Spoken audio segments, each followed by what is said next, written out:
Ladies and gentlemen, I can't say that I am shocked.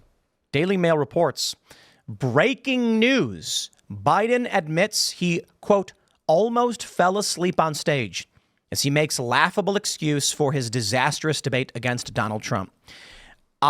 When we were doing story production before the show, I didn't believe this. I was like, wait, what? When did that happen? Biden admitted he almost fell asleep?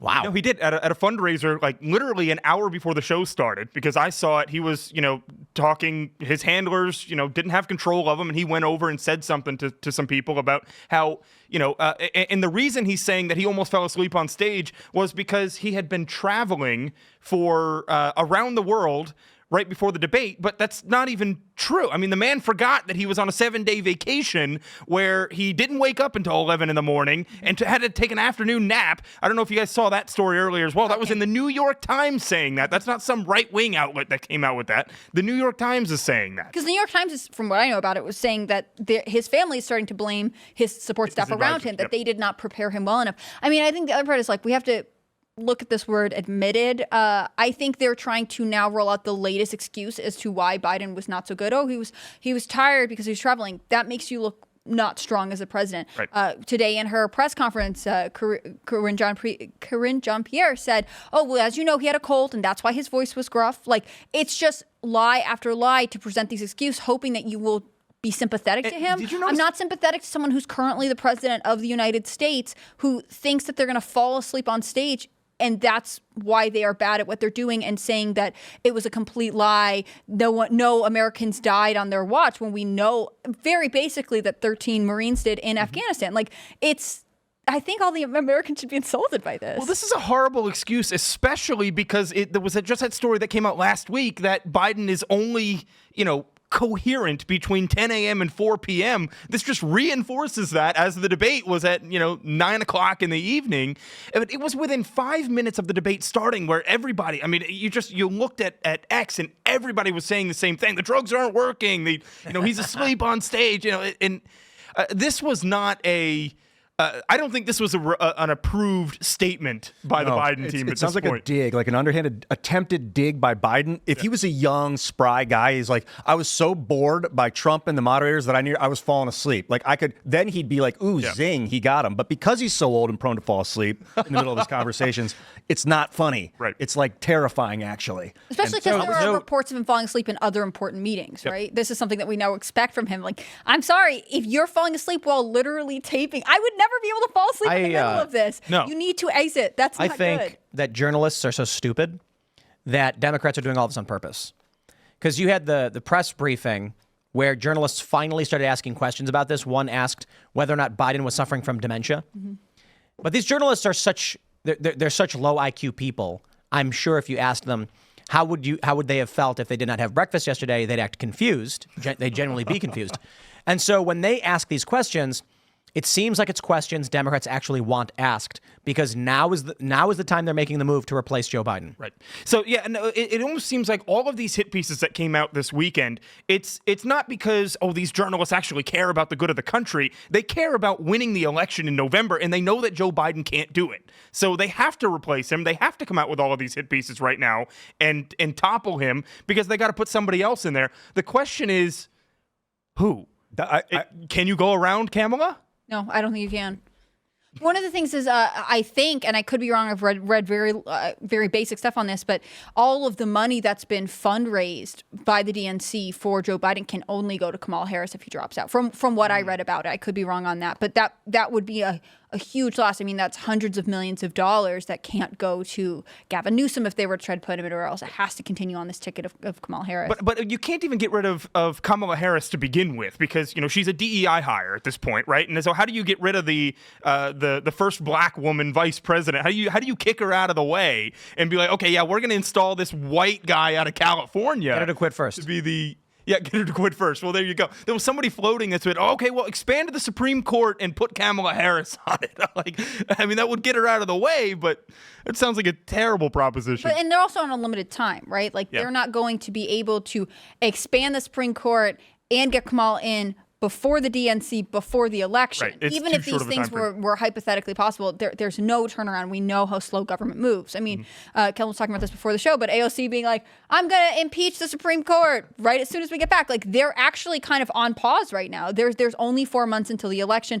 Kamala is not going to get guaranteed a spot in the Supreme Court before the time comes. But this sort of confirms everything that we have been talking about, or at least I've been saying on X for months now, is that they only agreed to this early debate because they needed this option. They needed to have this option where they could nuke Biden, throw him to the side, and still have enough time before the convention to renominate somebody else. I think the timing's intentional. The timing is absolutely intentional. They waited this long on purpose. They knew they were going to swap out Biden a long time ago, and they dragged this out as long as they could, perhaps because they want to make it very, very difficult to drum up opposition research. Republicans have no idea who they're up against. Let me stress this. Right now, I think it is fair to say the Republican Party, Donald Trump, and the American people have no idea who the Democrat nominee is. Yeah, it's either going to be Michelle Obama, Gavin Newsom, Gretchen Whitmer, Hillary Clinton, doubtful, but like, who else? I don't think they can pull Biden from the ticket. What if I they think did he's still it? going to be on it. Michelle Obama Newsom with Michelle Obama as president. Yeah, something like that. She's been saying for the longest time that she won't do it, but as we know, like, that doesn't actually mean she won't do it. No, she'll come out and she'll say, we all saw that debate and our hearts go out to the Biden family, but we can tell he is not prepared for a second term. But so as much as I don't want to do this, I am going to do what is asked of me, and then she's on stage. Okay, but how do you do that without Biden resigning? You can't say that and then still have Biden as president for the next, 6 months. He's going to have to resign. I think he will. Well, you also have the DNC. You think he'll resign? This is how you get rid of Kamala Harris. Joe Biden resigns. She becomes president for that time. And then Kamala says, there is no reasonable world where I will spend the last 4 months campaigning instead of doing my duty to this country. The excuse will be, it's impossible to launch a campaign at such last minute, 11th hour. I'm going to do what I can to help this country make it through these next few months, and I am happy to see Michelle Obama run. And that's how you get. I got to say, maybe I should go predict it and make this bet, because I'll tell you what. How do you get past Kamala Harris? You say she's a DEI hire, right? Many people are like, you can't get rid of her. She's next in line. Yep. Michelle Obama. If they threw out Kamala Harris and said, Biden's resigning and we're bringing in Newsom. That can't happen. DEI revolt. However, Kamala Harris becomes acting president 2-3 months out, maybe 4 months, maybe real soon. Biden says, I'm not a young man anymore. I've done everything I could. There are some people who want to step in and I respect it. I'm resigning. Kamala Harris takes over as president, says, I'm going to, they say, Kamala, are you going to take over the campaign and run? She goes, no, I'm going to do my job. And that is, as acting president, to help this country through an emergency. There is absolutely no time or capability for me to launch a campaign, and I'm fine with that. Michelle Obama then says, Kamala, that's so magnanimous of you. I will step up because of you made this sacrifice. And then the DEI crowd says, Michelle Obama, that's even better. So for whoever from the DNC is watching this for opposition research, I think I'd use that, actually. That's a pretty dang good plan. My proposal was, for the deep state, Joe Biden's on stage at a rally, and mid-sentence talking about Batacalf care, he goes, Gavin Newsom runs out, throws his jacket off, saves the president's life. They mention in the news that it was a mere cardiac event. The president is okay, but we don't know if he'll be able to go on. He's going to resign. Gavin Newsom then says, I'm no hero. I was just doing what any good red-blooded American would do. He goes on every single television station where they all praise him. Even Fox News says, we may have our disagreements politically, but Gavin, you saved the president's life.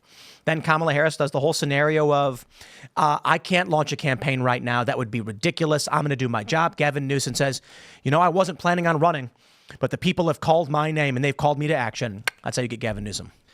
Okay, but then at that point, a lot of what you said makes a hell of a lot of sense for Michelle Obama. But how do you push Kamala out of the way if you're bringing in Gavin Newsom, though? That's the she thing. Does the I am acting president, and I have, she could say something like, "How dare you imply that instead of doing my duty during this emergency." I would spend my time campaigning to win power. No. And then they promised her something in the back channel. I bet. I think she's too power hungry. I don't think she'd be willing to give it up. Even if she said like, "Oh yeah, I'll definitely step down," she would immediately launch a Right. campaign. She agrees. Yeah. Behind the scenes, they're like, Kamala, here's what you're going to do. You're going to say you're acting president. We're going to give it to Newsom or Michelle Obama. Then we'll make you a Supreme Court justice. She goes, well, all right, sounds good to me. Gets up on stage and goes, I'm running. Yeah. And they're like, oh, great. They kind of did this with Biden in 2020. They had all these candidates that were running against him, and then all at once, Kamala. behind the scenes, some discussions were made. Buttigieg lands on his cabinet, and they all support Biden at once. I could see them all doing that, including Kamala. Just one day, they're like, the superdelegates have chosen Obama and Newsom, and they've got the support of every Democrat because they go behind the scenes for it. Let's really simplify it. Open convention at the DNC.